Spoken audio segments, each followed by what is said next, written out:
Nasema kulingana na machungu nilionayo. Usiku wa leo tarehe 3, muda huu ni saa 9:40 naelekea saa 10. Ni kweli kwamba si mwepesi wa kulala, lakini kwa leo mpaka dakika hii Biblia kuna mara imesema lieni pamoja na wanaolia. Kuna watu fulani, kuna mtu fulani akikutwa na jambo kwenye maisha yako, anakuwa sehemu kubwa ya roho yako na moyo wa Kristo Yesu. Kwa automatically unakuwa ni wewe umekutwa na jambo hilo. Nina hakika nimepigizwa na mengi kwa sababu ya huruma. Kwa nini mwingine anapoumia na wewe uwe unaumia? Sisi nataka mtu fulani akiwa naumia, wewe unacheka, wewe uwe unapata raha. Sijajua mimi nina moyo wa aina gani na siwezi kujizuia. Kwa hiyo mpaka muda huu niko na watoto wangu ndani, kuna mke wangu hapa na ameshindwa kulala, kuna Modesta, lakini pia niko na vijana kadha wa kadha ambao wako hapa kanisani kwa sehemu kubwa. Ni jambo gani?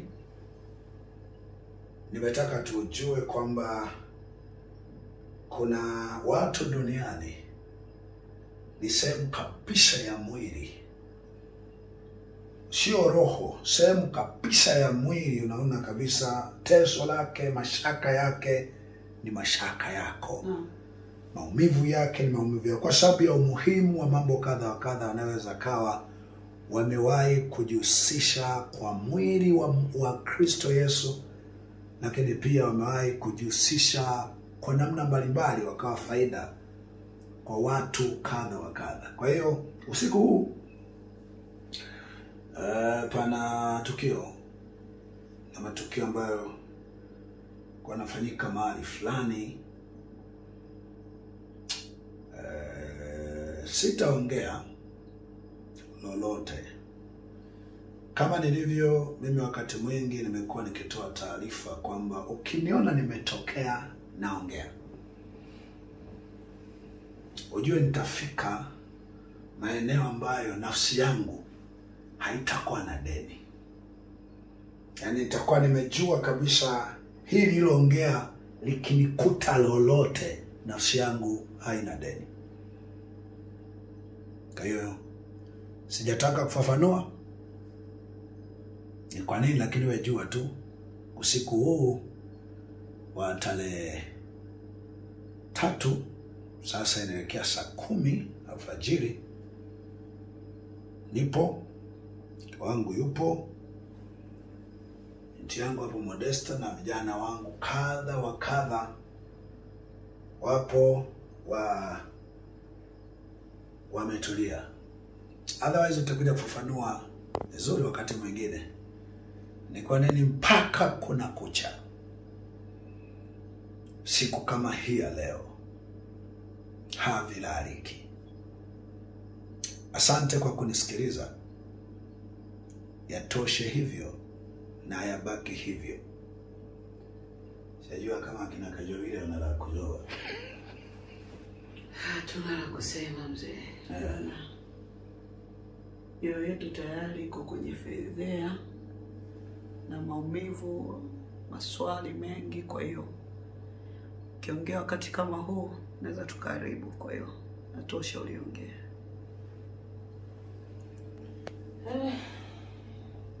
Nasema kulingana na machungu nilionayo, kiasi cha kushindwa hata kukaa kwa muda mrefu kwa yale machungu. Nipiga na mambo Mungu tu atutie nguvu kujenga mwili wa Kristo katika kizazi kiovu. Asante. Ajabu.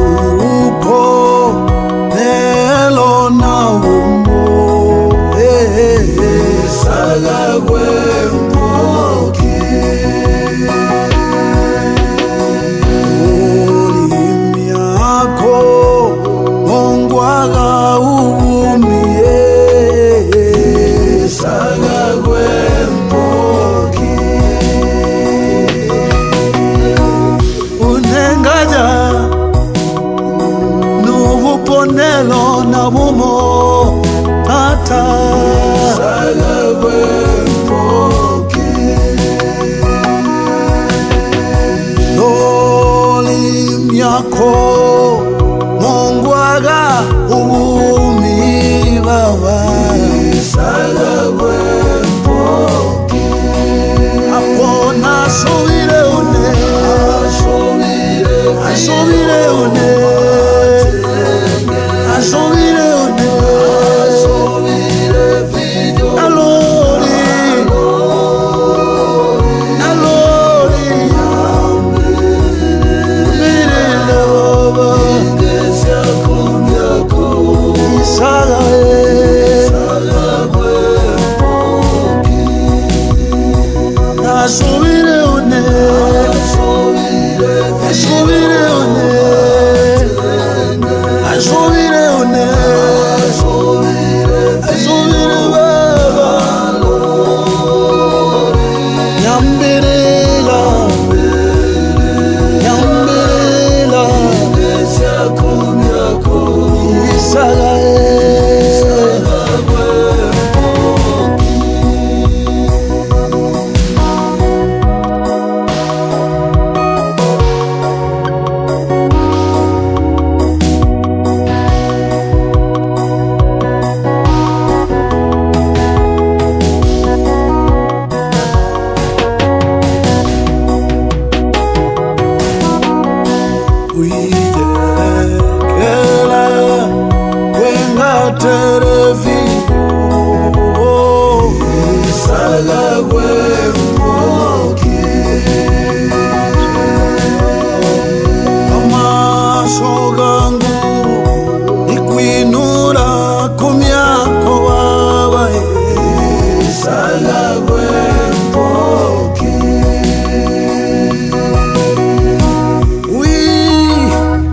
Kera wenga te